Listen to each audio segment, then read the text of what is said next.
Hey guys, and welcome to the show Maraha, and today we're going to compare Brooks Cascadia 16 and the New Balance Hierro V7.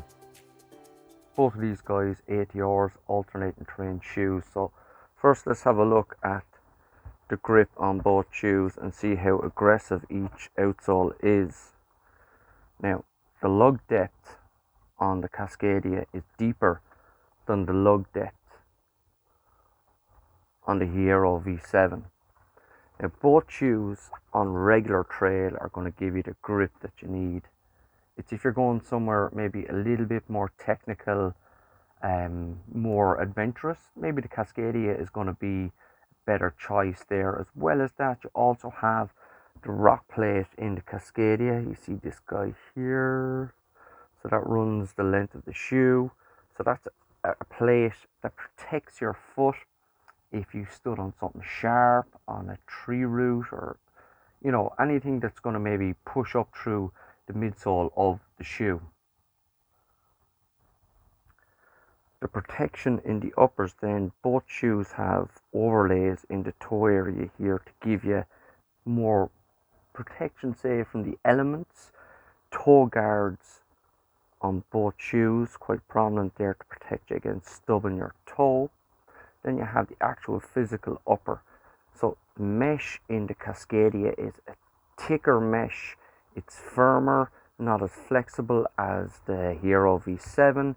A little bit more weight to that guy, I'd say, as well. In the overall scheme of things, the Cascadia is the heavier shoe, but there's other elements that make it heavier as well. It's not just that upper.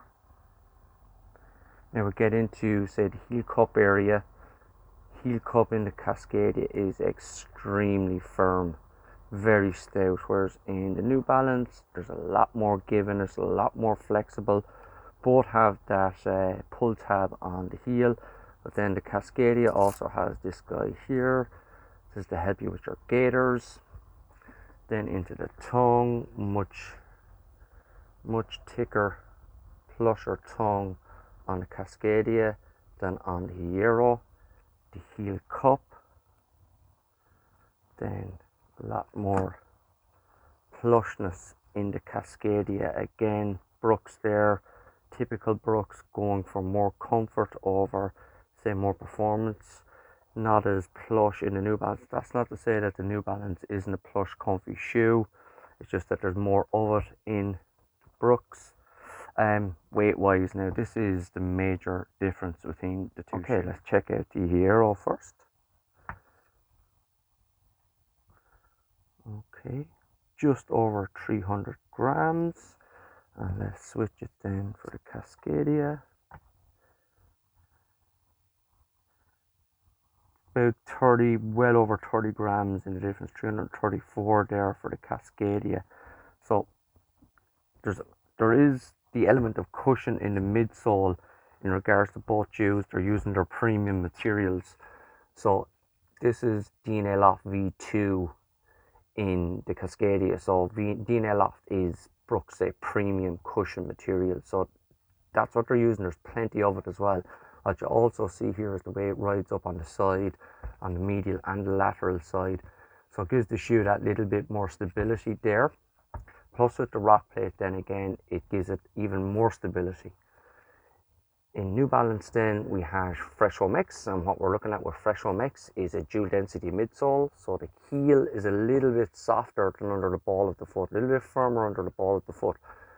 What they also do with Fresh Home X, indented and hexagonated. So hexagonated on the medial side here and indented on the lateral side.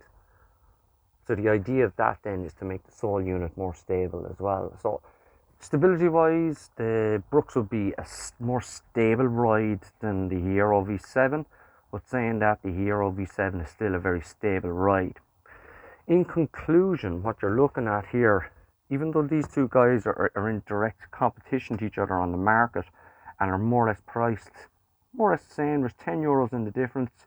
That's mainly because the Hierro is a later released model than the Cascadia. Cascadia was released before the price increase across the board. So we're looking at 150 euros and 140 euros. But for me, if you're going say, off-road, to do a bit more, want to do a bit more faster stuff, that's what I would use these shoes for. So I would train a lot in the parks, especially during the winter, and I look for that extra bit of grip. I'd look more towards the Hierro because it's that lighter shoe. But if I was going off-road up into the Wicklow Mountains, or somewhere where it was a lot more technical, where there's a chance of standing on a sharp rock or something like that, I would definitely look at the Cascadia then. In regards, it's a little bit more rugged, a little bit more protection, a little bit safer in that more, say, inhospitable kind of environment. Whereas this guy here, the Hierro, is more akin to a road shoe than the Cascadia would be. Both shoes you can run on the road, no problem at all. But the Hierro will be a little bit more suited to running on the road, so a little bit more like the, I suppose, the Brooks Divide, that kind of direction, where it's a kind of a trail road shoe, whereas the Cascadia is more of a trail shoe. Me personally, I much prefer running in the Hierro. It's just lighter on my foot, snappier, doesn't feel clunky. The rock plate in the Cascadia, you really notice it, especially if you're just running, say, in parks on playing fields and running on the road to it. It's not as a nice a feel under the foot.